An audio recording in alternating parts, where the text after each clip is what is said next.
It seemed like the hardest thing was band dynamics. People getting along. That was the biggest thing. Breaking up bands over and over and over is, you said you were all friends, but before you're friends, how do you do that and keep everybody happy, where people don't want to quit and they can't have it their way, sort of thing? Well, it is a tough thing keeping personalities together, because a lot of the greatest bands are made up of a combination of strong personalities. And strong personalities don't always mesh, they don't always agree. In the case of the Allman Brothers, that's a great example. I think those guys have kind of made statements through the years that if it weren't for the music that they made, they probably would never have hung around each other. They weren't like people that were drawn to each other, except the music was so strong, and that's kind of what kept them together. But it's also what caused a lot of tension, which can be good, but can also be bad. A lot of great music comes from musical tension and personal tension. We talked about Miles Davis earlier. Miles Davis said that my favorite band of all times, which was Wayne Shorter, Herbie Hancock, Ron Carter, and Tony Williams and Miles Davis, he said that band played better when they were pissed off, so he would make a point of pissing them off.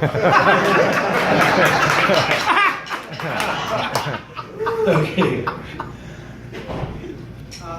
If you were back on the desert island, luckily the desert island has electricity. Different desert island, or the same? One electrical outlet. Would you rather have whatever guitar you could choose and whatever amp you could choose, or a pile of the new technical modeling gear that gives you every guitar and every amp? What would your preference be?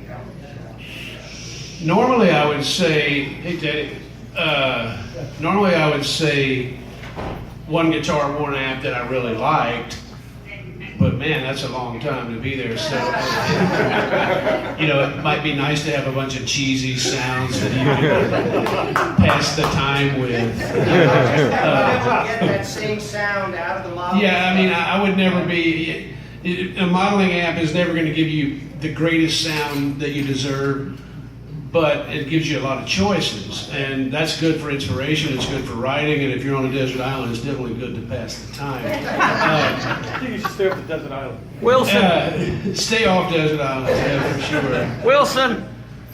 Wilson, yeah. What if it was just one guitar and one amp? What would that guitar and amp be?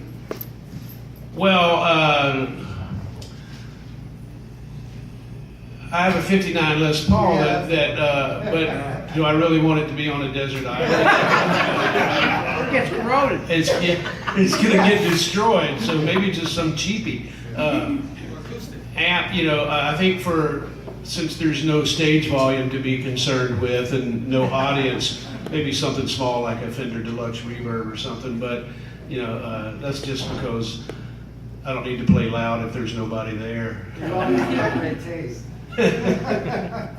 How do you capture your demos? When you do you write mostly on the road or at home?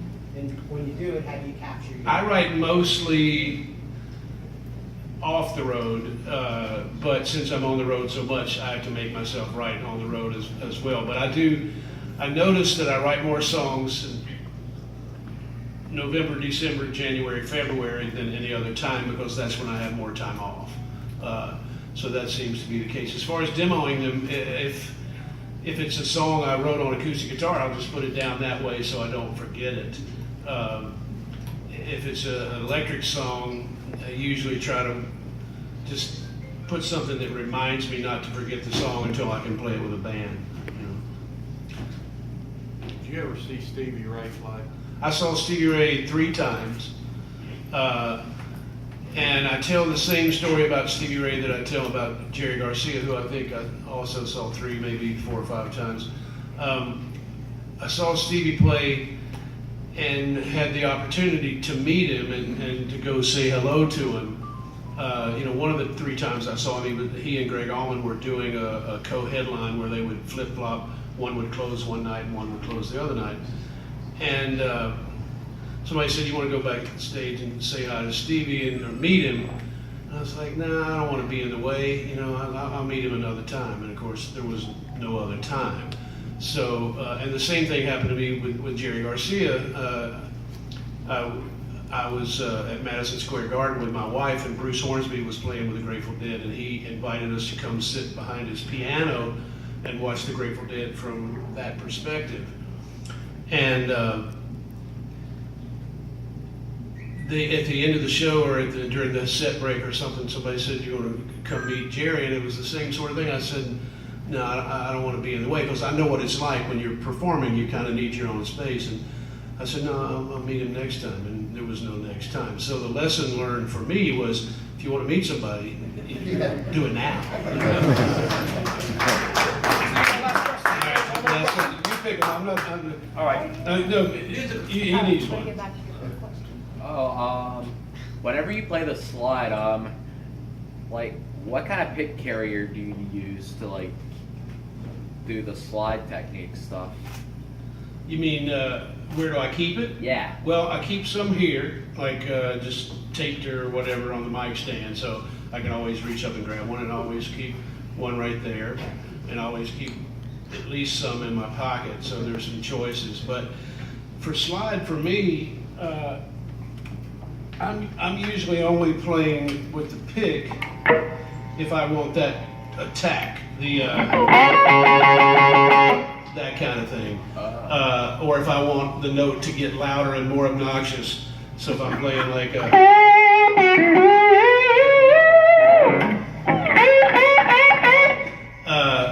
because I think it sounds better with your fingers for the most part. And my technique that I use, where you're dampening the strings you're not playing, is a really important part of playing.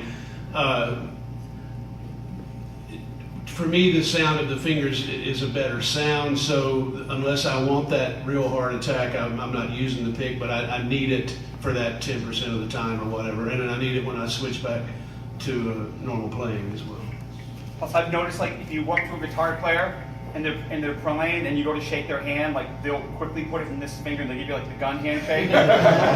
It's the same thing. You ever notice that? Like, sometimes I was just playing and someone will walk up to shake my hand and I'll be like, you know, you just go like this. It's like that. You got to sort of just grab the pick and hold it. And I think what Warren's saying too is when he plays with his fingers, at least for me, the hardest thing for me to learn slide was like the dampening. Yeah, it's and really keeping the other important. strings quiet. But when you do play with your fingers, you tend to kind of be a little more in tune with what's going on. Yeah. And Johnny Winter used to use the picks a lot, and he had that really aggressive tone, like you were talking about, where it just was like tacking. But it was open tuning, so it was Yes. it was more part of that Because he technique. let it ring a lot more, Yeah, right? yeah, And absolutely. you know, and then I think a sweeter sound is with the fingers, right? It's a sweeter. I think so.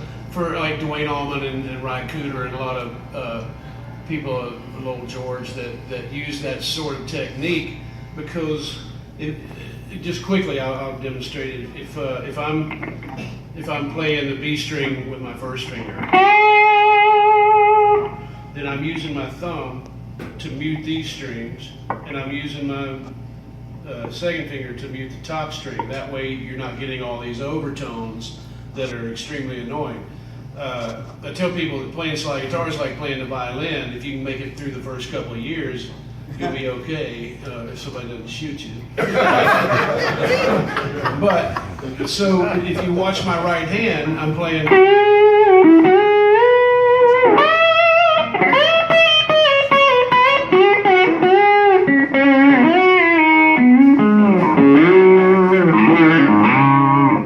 It's the right hand has a lot to do with the fact that you're not hearing all this peripheral noise that would kind of drive you crazy. So, and I have an instructional video that talks about that. Not that I'm hawking it.